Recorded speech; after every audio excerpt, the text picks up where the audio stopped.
नमस्कार दोस्तों, आपका अपना चैनल ईडू परिचर्चा में स्वागत है। यह सब्जेक्टिव लुसेंट का आज 10वां दिन है। इसमें हम लोग देखेंगे बायोलॉजी का जो चैप्टर है मानव रक्त और मानव पाचन तंत्र को इस वीडियो के माध्यम से देखेंगे। जो भी सब्जेक्टिव लुसेंट में दिया गया है उसको प्रश्न उत्तर के रूप में लिखकर इस वीडियो के माध्यम से कराया जाएगा। आप लोग एक बार जरूर इसको देखिए कि कैसा कंटेंट तैयार किया गया है। अगर पसंद आएगा तो जरूर इस चैनल को सब्सक्राइब कर लीजिएगा। तो आज का पहला प्रश्न को देखते हैं। लाल रक्त कण यानी आरबीसी यानी रेड ब्लड कार्पल्स इसको कहा जाता है, और आरबीसी को और अन्य किस नाम से जाना जाता है तो इरिथ्रोसाइट के नाम से जाना जाता है लाल रक्त कण को। स्तनधारियों के लाल रक्त कण का आकार पूछा जाएगा कैसा होता है तो उभयावतल होता है। आगे है, स्तनधारी के लाल रक्त कण में केंद्रक जो है नहीं होता है, लेकिन इसका अपवाद दो है ऊंट और लामा के जो है लाल रक्त कण में केंद्रक होता है। आगे है, आरबीसी का निर्माण कहाँ होता है तो अस्थि मज्जा में होता है। अस्थि मज्जा बोन मैरो में होता है। आगे है, आरबीसी के निर्माण में कौन सहायक होता है, कौन सहायक होता है तो प्रोटीन सहायक होता है, आयरन सहायक होता है, विटामिन B12 सहायक होता है और फॉलिक अम्ल जो है सहायक होता है किसके निर्माण में तो आरबीसी के निर्माण में। आगे है, भ्रूण अवस्था में आरबीसी का निर्माण पूछा जाएगा कहाँ होता है तो यकृत और प्लीहा में। कहाँ होता है यकृत और प्लीहा में। आरबीसी का जीवन काल पूछा जाएगा तो 20 से 120 दिन होता है, 20 से 120 दिन। आरबीसी का मृत्यु पूछा जाएगा कहाँ होता है तो यकृत और प्लीहा, जिसको स्प्लीन भी कहा जाता है, प्लीहा को स्प्लीन भी कहा जाता है। आरबीसी का कब्र किसको कहा जाता है तो यकृत और प्लीहा को। आरबीसी का रंग लाल किसके कारण होता है तो हीमोग्लोबिन के कारण। किसके कारण हीमोग्लोबिन के कारण। हीमोग्लोबिन में पाए जाने वाला लौह यौगिक कौन सा होता है तो हीमैटिन होता है। कौन होता है हीमैटिन। आगे प्रश्न हो जाएगा, आरबीसी का मुख्य कार्य क्या होता है तो इसका कार्य जो है शरीर के हर कोशिका में ऑक्सीजन को पहुंचाना एवं कार्बन डाइऑक्साइड को वापस लाना इसका कार्य होता है। आगे है, हीमोग्लोबिन की मात्रा कम होने से कौन सा रोग हो जाता है तो एनीमिया, अरक्तता जिसको कहा जाता है। सोते वक्त आरबीसी कितना कम हो जाता है तो 5% कम हो जाता है। आगे प्रश्न है, ऊंचाई पर जाने पर 30% जो है आरबीसी की संख्या में वृद्धि हो जाता है। आरबीसी की संख्या किससे ज्ञात किया जाता है तो हीमोसाइटोमीटर के द्वारा। किस रोग में आरबीसी नहीं बनता है तो थैलीसीमिया में। उसके बाद है श्वेत रक्त कण WBC यानी व्हाइट ब्लड कार्पल्स, जिसको क्या कहा जाता है ल्यूकोसाइट कहा जाता है। ल्यूकोसाइट श्वेत रक्त कण को अन्य नाम क्या है ल्यूकोसाइट। आगे है WBC आकार और रचना में किसके जैसा दिखाई देता है तो यह अमीबा के जैसा दिखाई देता है। WBC का निर्माण पूछा जाएगा तो अस्थि मज्जा में होता है, लिम्फ नोड में भी होता है, कभी कभी यह यकृत और प्लीहा में भी इसका निर्माण होता है। WBC का जीवन काल अगर पूछा जाएगा तो 2 से 4 दिन होता है, 2 से 4 दिन। WBC का मुख्य कार्य पूछा जाएगा तो शरीर के अंग रोगों के संक्रमण से बचाने के यह काम करता है, यानी संक्रमण को रोकता है WBC। आगे है, शरीर के प्रतिरक्षात्मक तंत्र की मुख्य कोशिका कौन होता है तो लिम्फोसाइट होता है। लिम्फोसाइट कितने प्रकार का होता है 2 प्रकार के, बी कोशिका और टी कोशिका होता है। WBC का सबसे अधिक भाग 60 से 70% किसका बना होता है तो न्यूट्रोफिल्स का बना होता है। आगे प्रश्न है, रक्त बिंबाणु के बारे में देखेंगे, यानी ब्लड प्लेटलेट्स, जिसको क्या कहा जाता है, थ्रोम्बोसाइट। थ्रोम्बोसाइट रक्त बिंबाणु यानी ब्लड प्लेटलेट को क्या बोला जाता है, थ्रोम्बोसाइट। रक्त बिंबाणु केवल मनुष्य एवं अन्य स्तनधारी के रक्त में पाया जाता है। रक्त बिंबाणु में केंद्रक जो है नहीं होता है। रक्त बिंबाणु का निर्माण कहाँ होता है, तो अस्थि मज्जा में होता है। कहाँ होता है, अस्थि मज्जा में। रक्त बिंबाणु का जीवन काल 3 से 5 दिन, 3 से 5 दिन। आगे है रक्त बिंबाणु। रक्त बिंबाणु का मृत्यु कहाँ होता है, तो प्लीहा में होता है। रक्त बिंबाणु का मुख्य कार्य क्या होता है, रक्त बिंबाणु का मुख्य कार्य पूछा जाएगा तो रक्त का थक्का बनाने में इसका मुख्य कार्य होता है। आगे है किस रोग में मानव शरीर का प्लेटलेट्स की कमी हो जाती है, तो डेंगू बुखार जो होता है उसमें कम हो जाता है। कौन सा विटामिन रक्त का थाका बनाने में सहायक होता है, तो विटामिन के हो जाएगा। सामान्यतः रक्त का थाका बनने में कितना समय लगता है, तो 2 से 5 मिनट, 2 से 5 मिनट। रक्त के थाका बनने के लिए अनिवार्य प्रोटीन पूछा जाएगा तो फाइब्रिनोजेन होता है, फाइब्रिनोजेन। इसके बाद हम लोग देखेंगे मानव रक्त वर्ग यानी ब्लड ग्रुप को। ब्लड ग्रुप को रक्त समूह का खोज किसने किया, तो कार्ल लैंडस्टीनर। कब, 1900 ईस्वी में। और कार्ल लैंडस्टीनर को नोबेल पुरस्कार कब मिला था, तो 1930 में, 1930 में। आगे है मनुष्यों के रक्त की भिन्नता का मुख्य कारण क्या है, तो एंटीजन होता है। एंटीजन कितने प्रकार के होते हैं, 2 प्रकार के। एंटीजन ए होता है और एंटीजन बी होता है। एंटीजन की उपस्थिति के आधार पर मनुष्य में कितने प्रकार के जो है रक्त वर्ग समूह होता है रक्त का, तो 4 प्रकार के। जिसमें एंटीजन ए होता है उसको रुधिर वर्ग ए बोला जाता है। जिसमें एंटीजन ए होता है उसको रुधिर वर्ग ए बोला जाता है। जिसमें एंटीजन बी होता है उसको रुधिर वर्ग बी बोला जाता है। और जिसमें एंटीजन ए और बी दोनों होता है उसको रुधिर वर्ग ए बी बोला जाता है, ए बी। जिसमें दोनों में से कोई एंटीजन नहीं होता है उसको रुधिर वर्ग क्या बोला जाएगा, ओ बोला जाएगा, रुधिर वर्ग ओ। रुधिर के 4 वर्गों के साथ एंटीबॉडी का वितरण को देखते हैं। अगर रुधिर वर्ग ए है, रुधिर वर्ग ए है तो इसमें कौन सा एंटीजन होगा, ये हो जाएगा। जो रुधिर वर्ग रहेगा वही उसका एंटीजन हो जाएगा।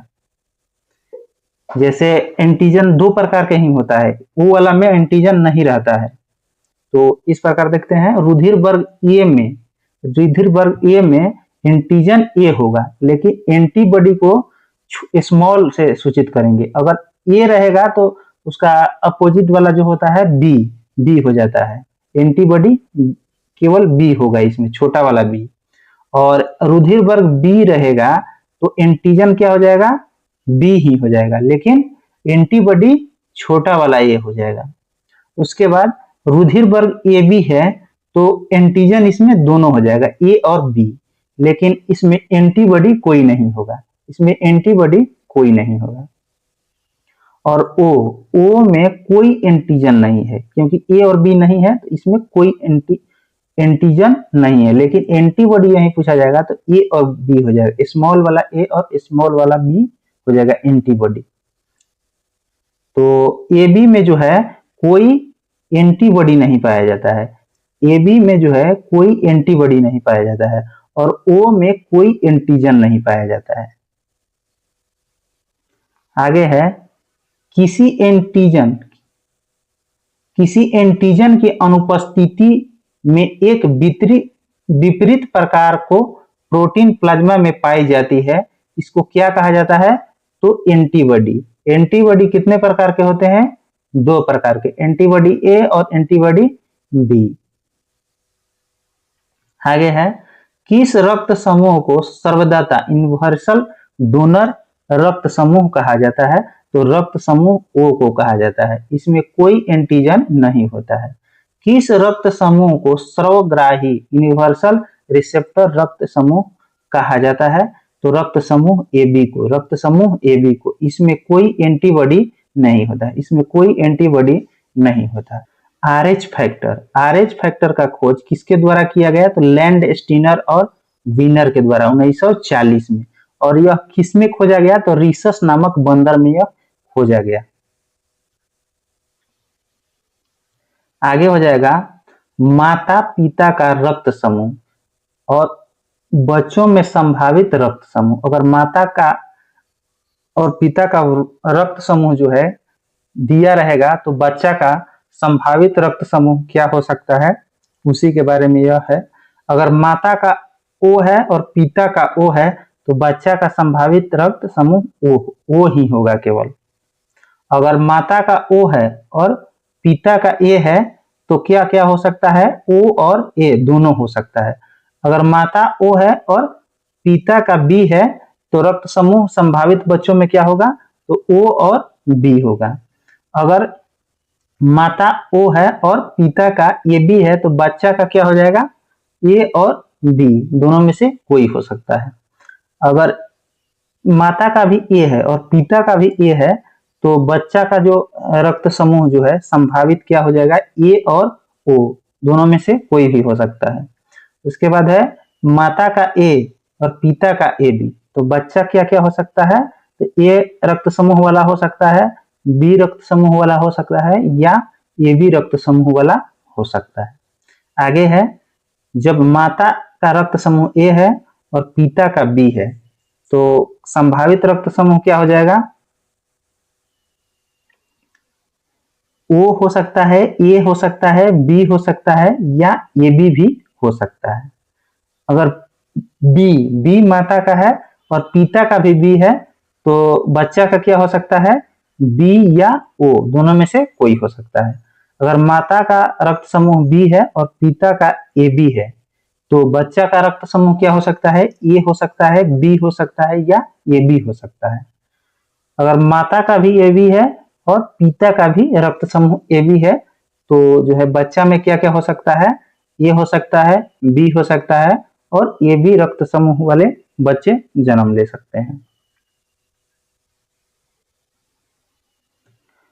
इसके बाद हम लोग देखेंगे मानव शरीर तंत्र, जिसमें पाचन तंत्र को देखते हैं। भोजन के पाचन की संपूर्ण प्रक्रिया 5 अवस्था से गुजरता है। कौन कौन? अंतर्ग्रहण, पाचन, अवशोषण, समांगीकरण एवं मल परित्याग। भोजन को मुख में लेना क्या कहलाता है? अंतर्ग्रहण कहलाता है। पाचन क्या होता है? तो मनुष्य में भोजन का पाचन मुख से प्रारंभ हो जाता है और यह छोटी आंत तक जारी रहता है। भोजन में उपस्थित स्टार्च को माल्टोज में कौन बदलता है? तो टाइलिन बदलता है। भोजन में उपस्थित हानिकारक जीवाणुओं को कौन नष्ट कर देता है? तो लाइसोजाइम नामक एंजाइम। अमाशय में भोजन लगभग कितने देर तक रहता है? लगभग 4 घंटा तक। आगे है भोजन के अमाशय में पहुंचने पर किस ग्रंथि से जठर रस निकलता है? तो पाइलेरिक ग्रंथि से। जठर रस का पीएच मान 1.5 से 3.5 के बीच में रहता है। अमाशय के किस कोशिका से हाइड्रोक्लोरिक अम्ल निकलता है? तो ऑक्सिंटिक कोशिका से। हाइड्रोक्लोरिक अम्ल भोजन को क्या कर देता है? तो अम्लीय बना देता है। आगे प्रश्न हो जाएगा अमाशय से निकलने वाले जठर रस में कौन सा एंजाइम होता है? तो पेप्सिन और रेनिन। प्रोटीन को पेप्टोन्स में कौन सा एंजाइम तोड़ता है? तो पेप्सिन तोड़ता है। दूध में घुली हुई प्रोटीन केसिनोजेन को ठोस प्रोटीन कैल्शियम पैराकेसिनेट के रूप में बदल देता है। कौन बदलता है? तो रेनिन बदलता है। जीभ के किस भाग में मीठे स्वाद का पता चलता है? तो अग्र भाग में। और कड़वा स्वाद का पता कहाँ चलता है? तो पश्च भाग में, जीभ के पश्च भाग में। और खट्टे स्वाद का पता कहाँ चलता है? तो जीभ के बगल वाले भाग में। आगे है मनुष्य का दांत का भाग क्या क्या होता है? कृदंत, कृदंतक, कृंतक, सॉरी कृंतक, जिसको इंसिजर कहा जाता है, यह दो रहता है। यह नीचे वाला एक साइड का है और यह मतलब कि बगल वाला भी हो जाएगा और ऊपर वाला में भी हो जाएगा। ये इसमें 4 से गुना कर देने पे टोटल जो है संख्या आ जाएगा। देखते हैं, जैसे कृंतक है, इंसिजर 2 हो जाएगा और उसके बाद रदनक 1 हो जाएगा जिसको केनाइन कहेंगे। उसके बाद हो जाएगा अग्रच्वर्णक, अग्रच्वर्णक यानी प्रीमोलर, यह 2 होता है और च्वर्णक, च्वर्णक जो है 3 होता है। तो इसको जोड़ लीजिए, कितना हो जाएगा? च्वर्णक को मोलर बोलेंगे। 3 2 5 1 6 2 8, 8 में अगर 4 से गुना कर दीजिएगा 32 आ जाएगा। आगे है मनुष्य में कितने दांत 2 बार निकलते हैं? तो 20 दांत। मनुष्य में पूरे जीवन काल में कितने दांत निकलते हैं? तो 20 जो 2 बार निकलता है प्लस 32 यानी कि टोटल 52। दांत के ऊपरी हिस्सा किसका बना होता है? इनामेल का। मानव मानव शरीर का सबसे कठोर भाग पूछा जाएगा तो दांत का इनामल, दांत का इनामल। मनुष्य में कितनी जोड़ी लार ग्रंथियां पाई जाती है? तो 3 जोड़ी। आगे है मनुष्य के लार में कितना प्रतिशत एंजाइम होता है? तो 1% और 90% जो है क्या होता है? जल होता है। लार में कौन सा एंजाइम, इसको थोड़ा डाउट है, वीडियो में एडिट करके बता देंगे, 99 होगा या 90 होगा, थोड़ा आप लोग देख लीजिएगा। यहाँ पे वीडियो एडिट करके यहाँ पे लिख दिया जाएगा कि क्या होगा। आगे है लार में कौन सा एंजाइम पाया जाता है? तो टाइलिन और लाइसोजाइम। पीत रस कहाँ से निकलता है? तो यकृत से। पीत रस यकृत से निकलता है और यह क्षारीय होता है। यह अम्लीय भोजन को क्षारीय बना देता है, पीत। कौन सा एंजाइम प्रोटीन और पेप्टोन को पॉलीपेप्टाइड तथा अमीनो अम्ल में बदल देता है? तो ट्रिप्सिन। कौन सा एंजाइम स्टार्च को घुलनशील शर्करा में बदल देता है? तो एमाइलेज। आगे प्रश्न है कौन सा एंजाइम इमल्सिफाइड वसा को ग्लिसरीन तथा फैटी एसिड में बदल देता है? लाइपेज। कहां पर भोजन का पाचन की क्रिया पूर्ण होती है एवं पचे हुए भोजन का अवशोषण होता है? तो यह छोटी आंत में होता है। शेष प्रोटीन और पेप्टोन्स को अमीनो अम्ल में कौन बदलता है? तो इरेप्सिन बदलता है। माल्टोज को ग्लूकोज में कौन परिवर्तित करता है? तो माल्टेज करता है। कौन? मालिटेज। इसमें अगर आपको इसका पीडीएफ चाहिए तो हमारे टेलीग्राम चैनल है इडू परिचर्चा, उस पर डाल दिया जाता है, वहां से आप जाकर इसका पीडीएफ प्राप्त कर सकते हैं। धन्यवाद।